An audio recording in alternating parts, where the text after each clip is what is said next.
Merci de nous rejoindre pour vous informer. Voici les titres de l'actualité de la semaine. Insécurité sur le boulevard 54 mètres à Ziguinchor, les populations dénoncent des agressions sur cette voie moins éclairée. Témoignage d'une victime dans cette édition. Les syndicats des enseignants maintiennent toujours le mot d'ordre de grève. À Kolda, le constat est unanime. On retrouve dans un instant notre correspondant Salf Baldé. Le Premier ministre Ousmane Sonko a durci le ton face aux députés à l'Assemblée nationale. Cette semaine, le chef du gouvernement porte lui-même un projet contre les personnes LGBT. On fera le point avec Ange Sambou. Et puis, actualité internationale et des sports à suivre dans cette édition.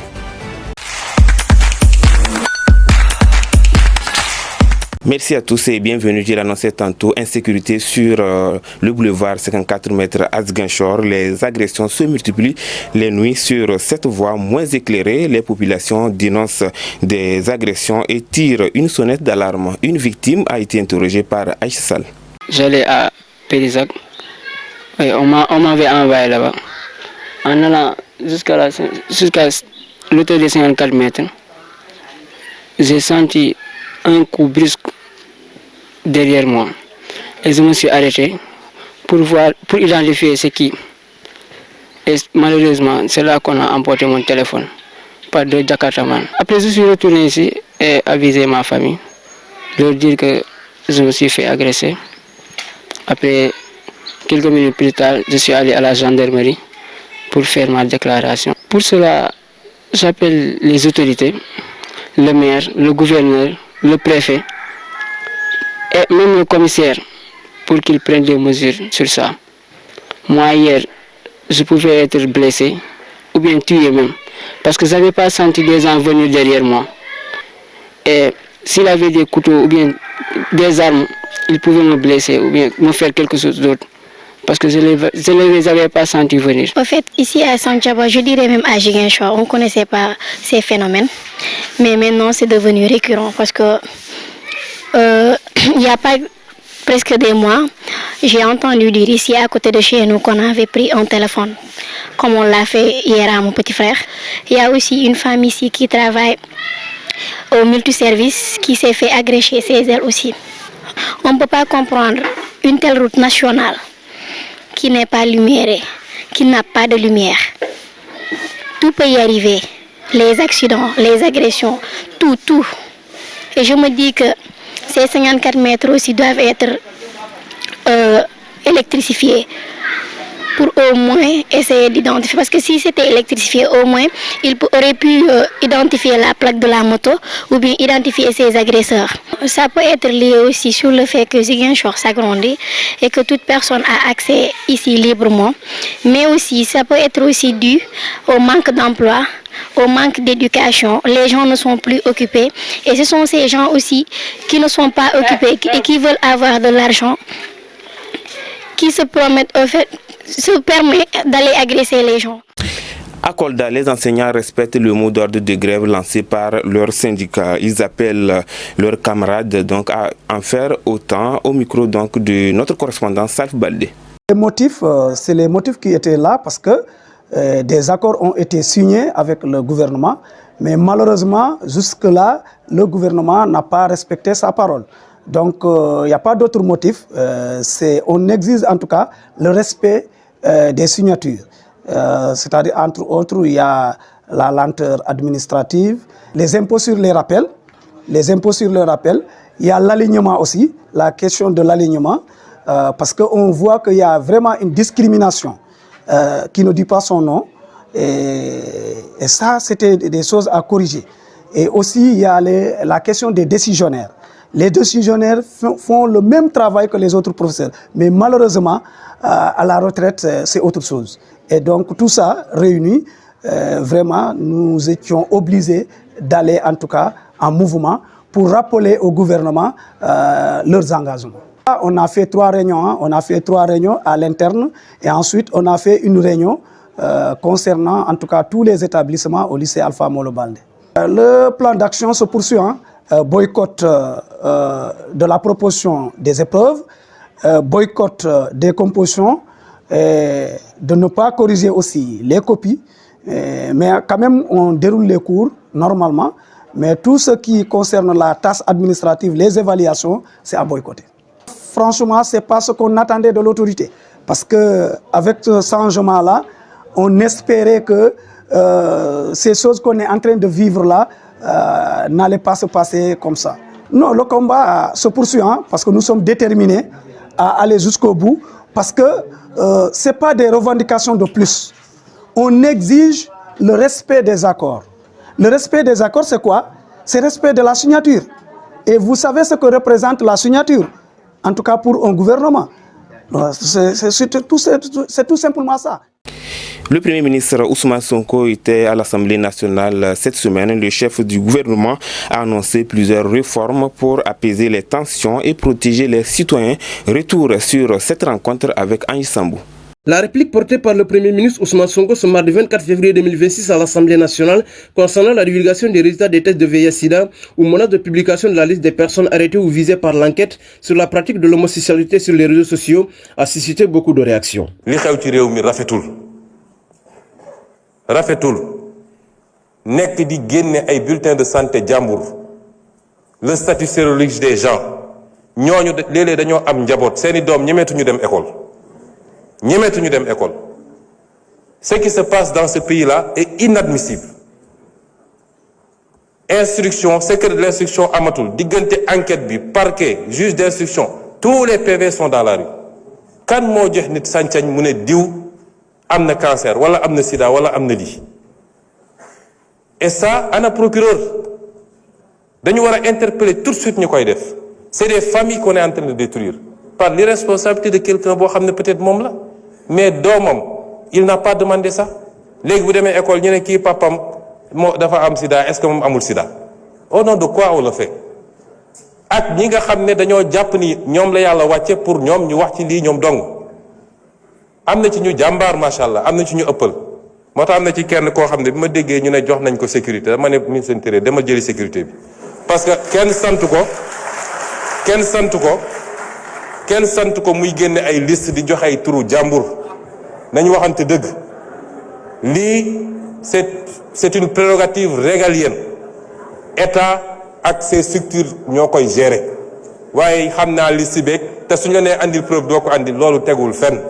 Si d'aucuns ont salué et encouragé la posture du Premier ministre qui entend défendre la cause du mal et le traumatisme que vivent les familles des mises en cause, d'aucuns ont balayé en touche la déclaration du leader de PASTEF qui a affirmé avoir demandé le retrait des éléments de la BIP affectés à la protection de Mame Mactar Gueye de l'ONG Jamra. Vous avez évoqué la dignité humaine dans vos propos sans que bi ngay wax ci li nga xam ne ñooy jël ay kayti jàmbur di ko def ci place publique.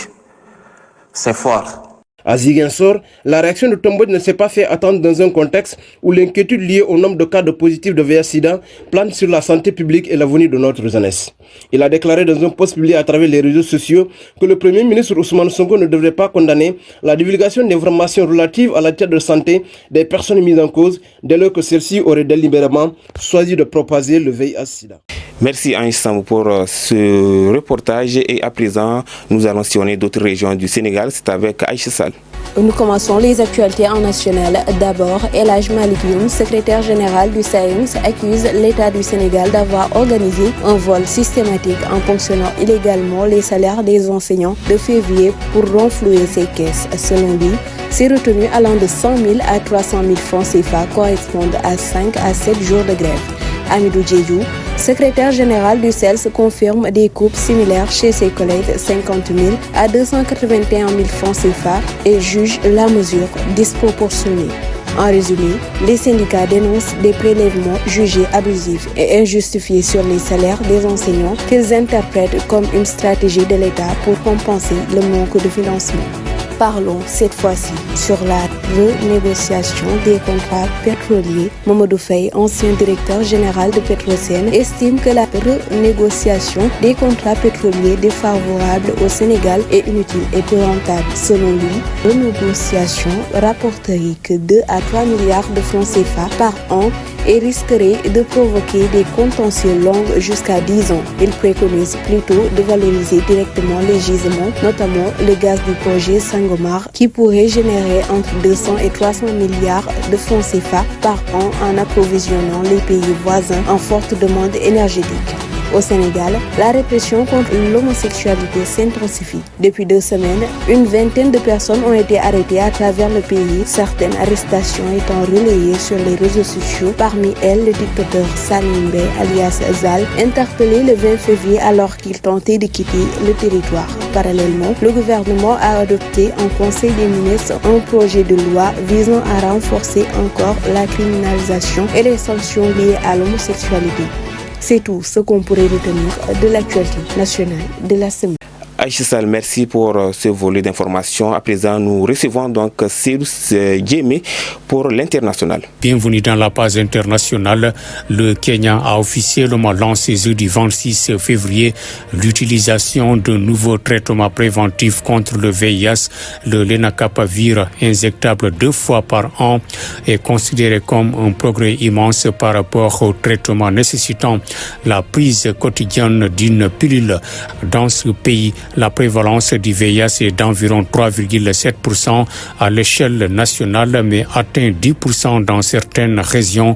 Ce traitement recommandé par l'OMS en option supplémentaire de PRP était donc très attendu sur place. 15 comités ont été sélectionnés en priorité pour la première phase. En Tunisie, la justice refuse de mettre à l'arrêt l'usine d'engrais phosphaté de Gabé, accusée de pollution, estimant qu'il n'y a pas de préjudice et que les allégations de pollution dirigées contre le site manquent de preuves techniques et scientifiques. Les juges ont rejeté une plainte en référé demandant l'arrêt temporaire de l'usine d'engrais à base de phosphate du groupe chimique tunisien.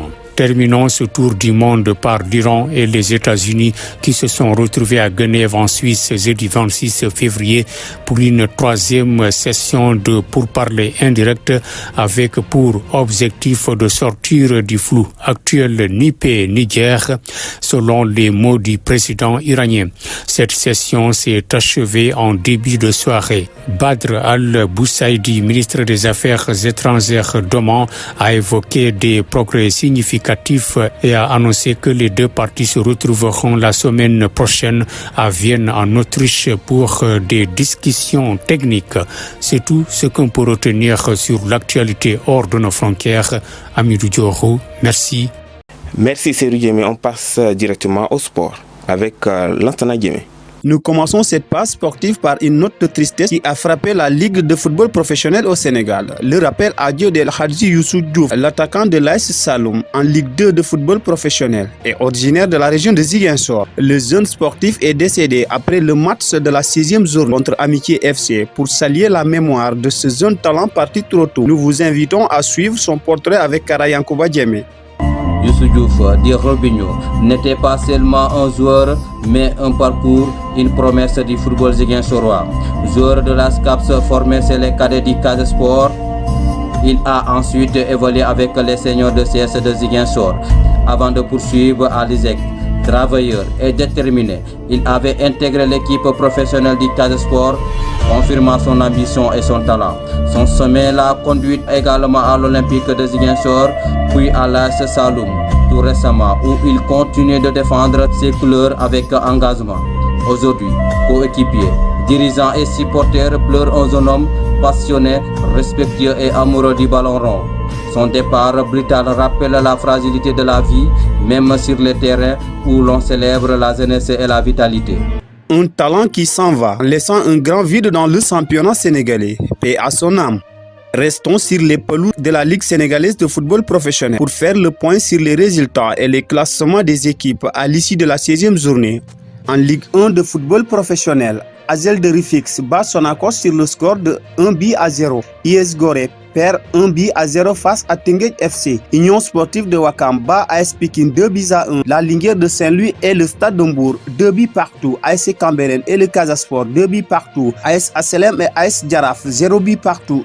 Guédiawaye bat Dakar Sacré-Cœur 3-0. Génération Foot bat Walidan 2-1. Au classement, Asel de Rifix en tête avec 30 points, IS Gorée deuxième avec 27 points, Teungueth FC troisième avec 27 points, le Casa Sport quatrième avec 25 points. Au bas du classement, ASC Cambérène 15e avec 13 points, Guédiawaye FC 16e avec 12 points en zone de relégation. Résultat de la Ligue 2 de football professionnel, AS Douane et Guelewar 0 buts partout, Dik bat AS Bambey 2 buts à 1, Teranga Amitié FC 0 buts partout, Djambar bat Port 1 but à 0, Diamano de Fatick et NZB se neutralisent 0 buts partout, AS Kaffrine perd face à Esamaï FC sur le score de 3 buts à 0. Amitié FC et Saloum FC 0 buts partout. Ndjambour bat Oslo sur le score de 3 buts à 0. Classement, Djambar en tête avec 25 points. AS Douane deuxième avec 25 points. Esamaï FC troisième avec 23 points. Diamano de Fatick quatrième avec 23 points. Au bas du classement, Port 15e avec 14 points. Amitié FC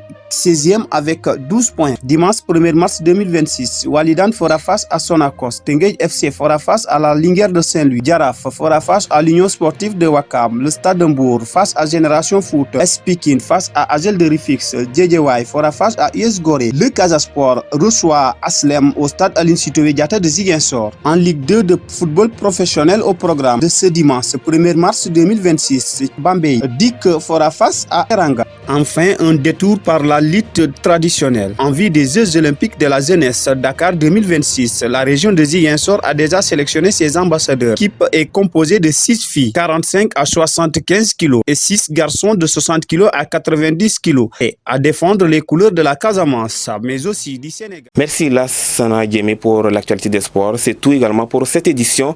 On se donne rendez-vous la semaine prochaine. Merci de nous choisir pour vous informer. Bonne suite de nos programmes.